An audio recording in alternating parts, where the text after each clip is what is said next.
I thought what I would try to do with the limited amount of time is give you 3 big takeaways that I think, as if you could deduce, like I give you 3, like people ask, like, tell me one thing. Well, I'll tell you 3 things. I'll try, and hopefully these will be of value for some of you folks as it relates to your personal brands, your personal creative journeys, et cetera. So you guys ready? Show me you're really ready. It's Friday. You're lying. This guy is lying. No, he's ready. All right. So number 1, prescription from a pharmacy dropout. Embrace the mess. Embrace the mess. Okay. So Thomas Edison, right? 99U, right? You know what the 99 comes from, right? One of the great American entrepreneurs. Genius is 1% inspiration, 99% perspiration, right? Great entrepreneur. Who of you guys thinks, by a raise of hands, who here fancies themselves an entrepreneur? Show of hands. Who are the entrepreneurs? Who are the next Thomas Edisons? Keep your hands up. Keep your hands up. Okay. 99 percenters, the perspirers, you entrepreneurs. And the rest were the 1 percenters, I suppose. Right? Entrepreneur, as a word, I think the word entrepreneur sucks, frankly. I don't like the way that it's been kind of commandeered in a kind of a post-financial crisis as like the new rock star. It's like the new black. It's very fashionable, and it's been kind of thrown around quite a bit. Ever since, your crayons were dropped in 2nd grade, it seems that if I would ask the same question of you, maybe perhaps not this audience, being such a creative audience, how many of you would have fancied yourself artists? If I asked that to you in 2nd grade, you probably would all raise your hands, right? But it's interesting that when I ask that question of entrepreneur or artists, disproportionately today people raise their hand on the entrepreneur thing, and they don't on artists, which really kind of boggles my mind. I kind of have a beef with this whole Thomas Edison quote thing, to be honest with you. It kind of implies that genius is related to one's ability to manage the pain of the grind, right? 99% perspiration, right? Embrace the rigor, right? This all sounds like this is what entrepreneurs do, right? Hard work is at the heart of genius, right? This is kind of the subtext for me. Also, I think, when you're Thomas Edison, you have to motivate a lot of labor to get things done. It's very helpful to say, hey, look, remember, 99% is perspiration. I'm just saying, not to be cynical. Inspiration, on the other hand, needs to be dosed carefully. Ooh, 1%. Careful. No, 1%. Right? It is romantic and perhaps distracting, right? Imagination.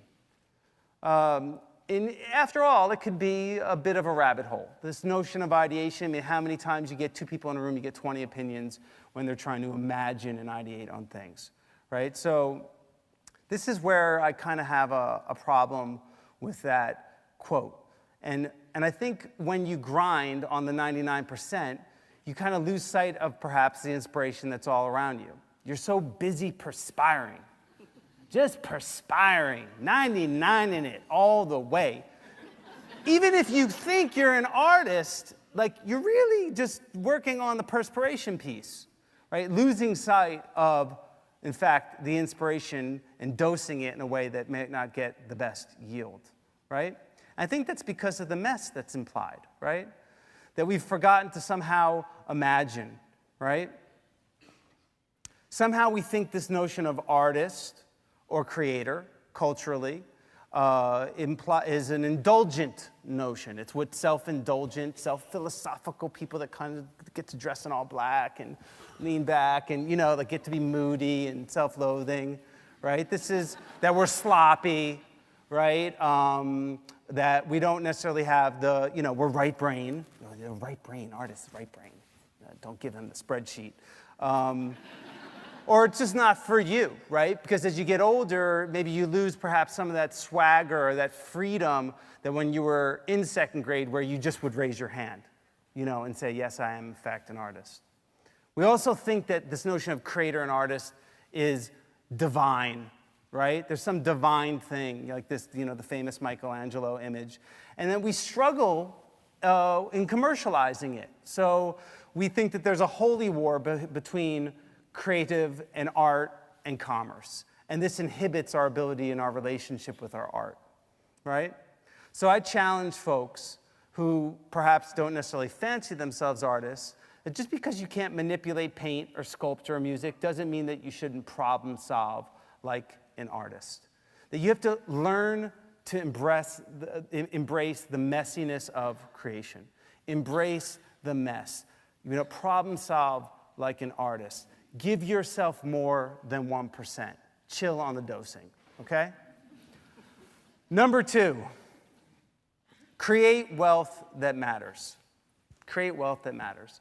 It's always like the guy who's like, money doesn't matter. It's like the guy comes in and he's got money, it says that, and it's always like so saccharine and nauseating. I don't mean for it to be. I just want you to follow me on this for a second. We all went through, I presume, your K through 12 sentence, right? You guys did the K through 12 13-year sentence.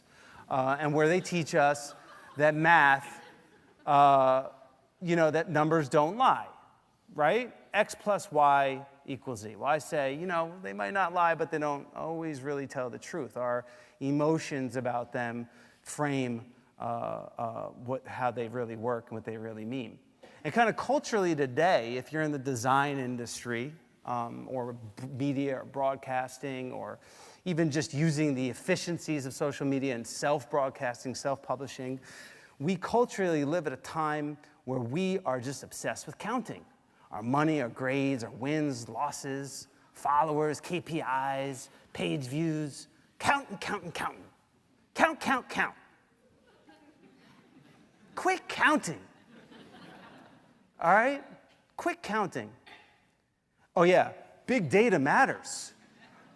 How can what kind of jerk is like the biggest companies, the ones that are getting the most funding, it's like all about data, right? It's about what we're doing. No, being human matters, okay? And, in a pursuit of quantitative gymnastics, you can't lose sight of qualitative intent. All right? You can't lose sight of the human factor, the being human matters, the why, the how. You dig what I'm saying? Right? The shit that really matters that you should be really counting. Okay? That's what matters. That's what we should be counting. Qualitative excellence cannot be hacked. I don't care how much funding you got. I don't care what brand you're serving, who from the valley, what media company. No, qualitative excellence cannot be hacked. Nature will not allow it.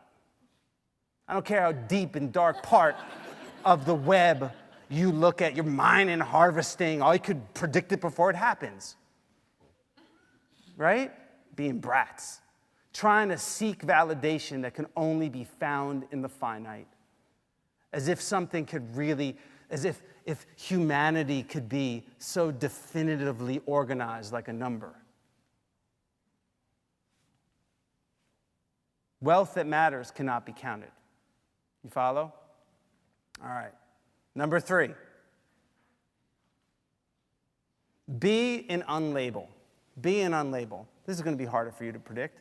This is kind of perhaps the 50,000 feet up view of what the spirit of my book is about, the book Unlabeled. I'm being self-promotional. I will allow that for a moment. Just let that settle. Okay, I did it. I'm sorry.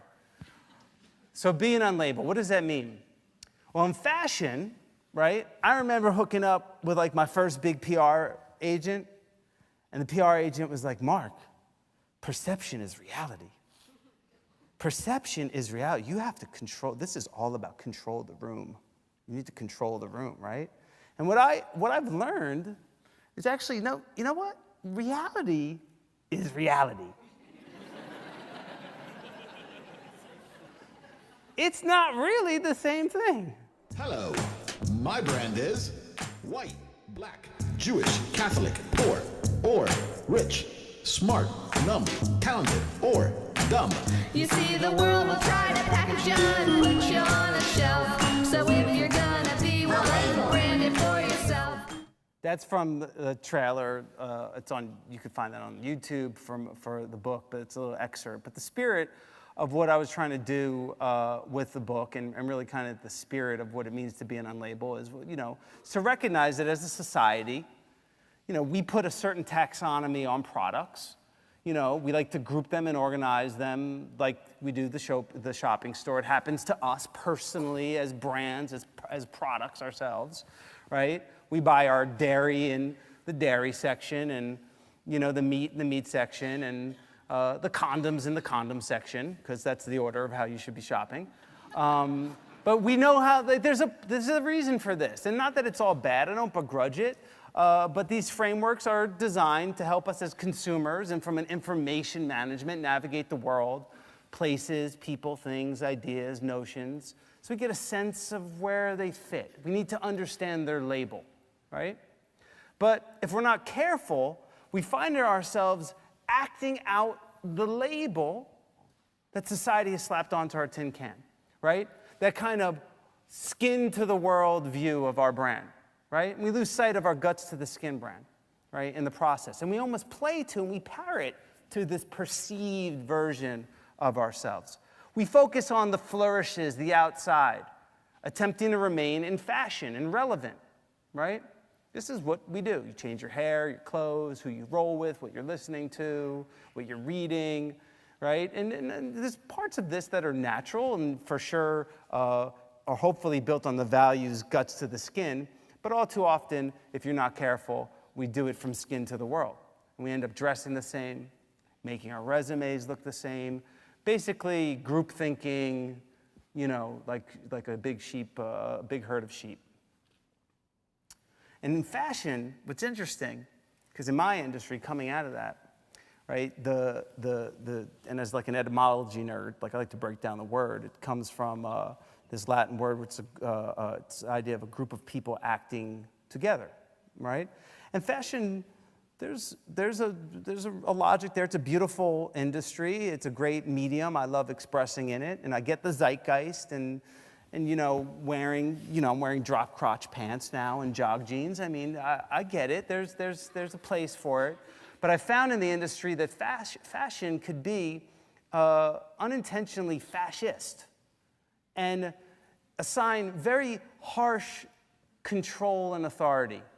And isn't it funny that fashion, which should be about art and expression, and even in the arts industry, isn't it funny how we do this to ourselves? There are no rules. Let the rules go, express, but then it ends up being a lot of rules, right? So this was, I'll never forget this date, this little anecdote. It was October 6, 2008. I won't forget it because it was at the board meeting for the Council of Fashion Designers of America. I'm an emeritus board member of the CFDA. I don't know if you guys are familiar with that. It's kind of like the Justice League for fashion designers. So I was having this moment, you know, professionally. I was really kind of disconnected from the operational side of the business. I was out there full-time promoting my perceived brand and not really in the nuts and bolts of the business. And there it was, and like basically the financial market shit the bed. That was the day that like there was the TARP announcement where, you know, the Bush did that first round of financing and did the big bailout, which led to the bailout. And here I was, you know, Vera Wang was there, and Steve Kolb, who's the president, Oscar De La Renta, Diane von Furstenberg, and, you know, Kenneth Cole, who was sweating. I just remember him sweating, like looking at his stock. It was just, it was a mess.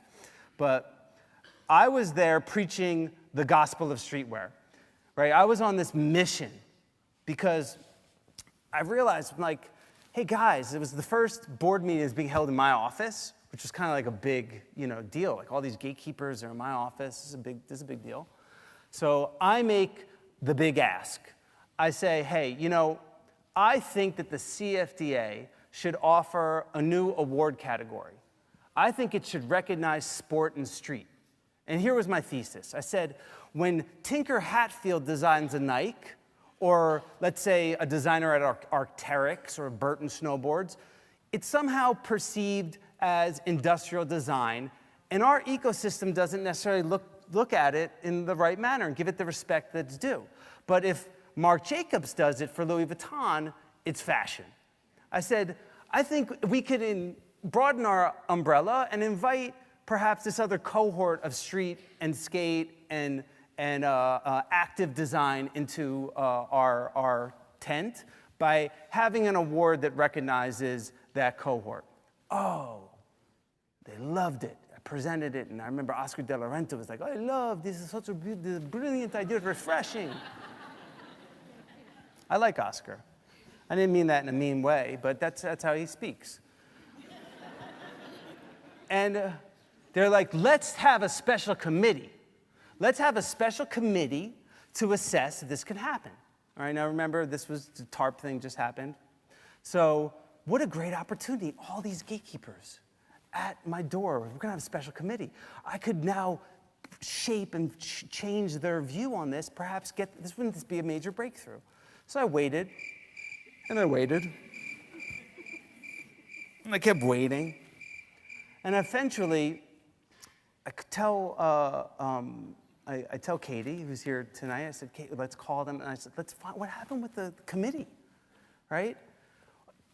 Get the call back, speak to them, and they're like, look, the economy isn't good. We don't think it's time. We don't think that it's necessary inside the CFDA.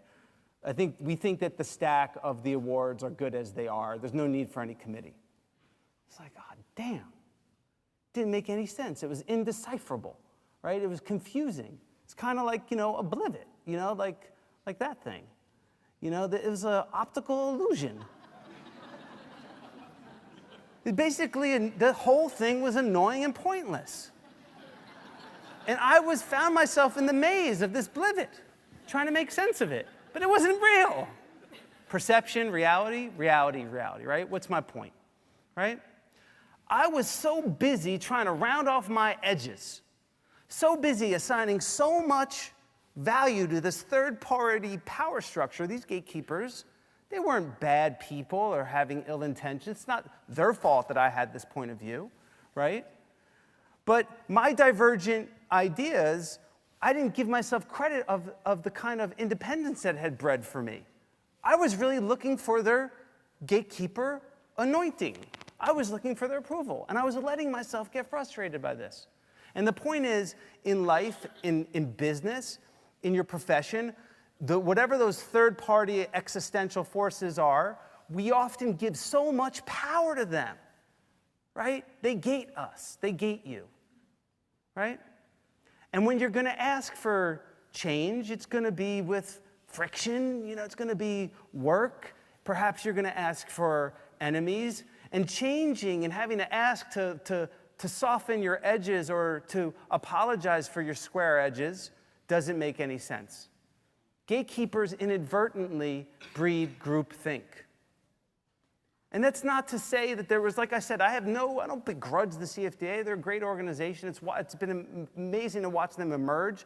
They're now finally recognizing Shane from Hood by Air this year as one of the up-and-coming Imperialis Designers of the Year, which is really exciting. It's about time.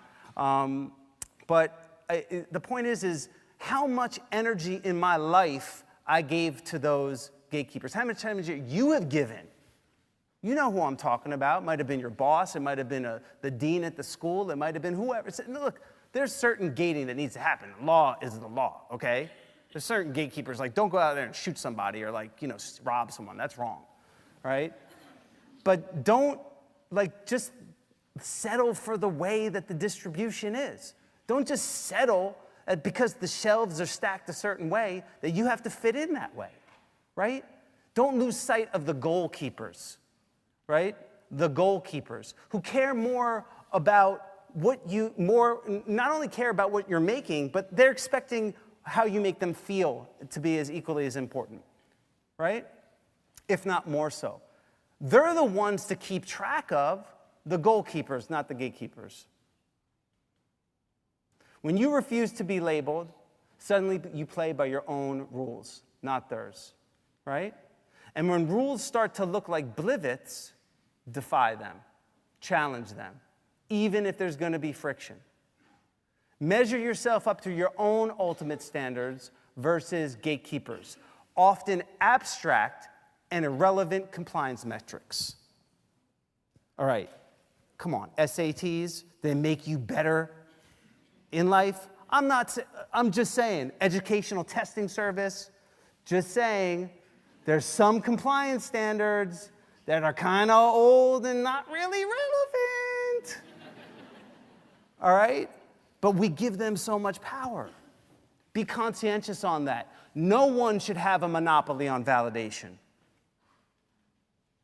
Unlabeled. That's why the formula. As if someone could organize it in some mathematical Ponzi scheme. Come on. You think I was serious with that shit?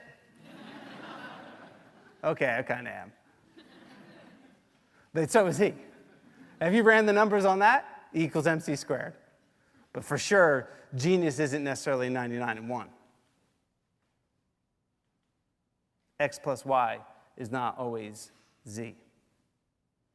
And ultimately, on the axis of time and action, which is really what your brand is going to be, behaving on, it's about your body of work, man, and women, folks. It's about your body of work. It's differential longitudinal calculus. It's not finite, right? That's the problem. You want it to be done. But as artists, as creators, if you embrace the mess, right? If you unlabel, you know that it's never really finished. It's a work in progress. Okay? So, embrace the mess, create wealth that matters, quick counting, and be an unlabel. Those are the 3 hi-hats. Capiche? All right. Thank you for your time.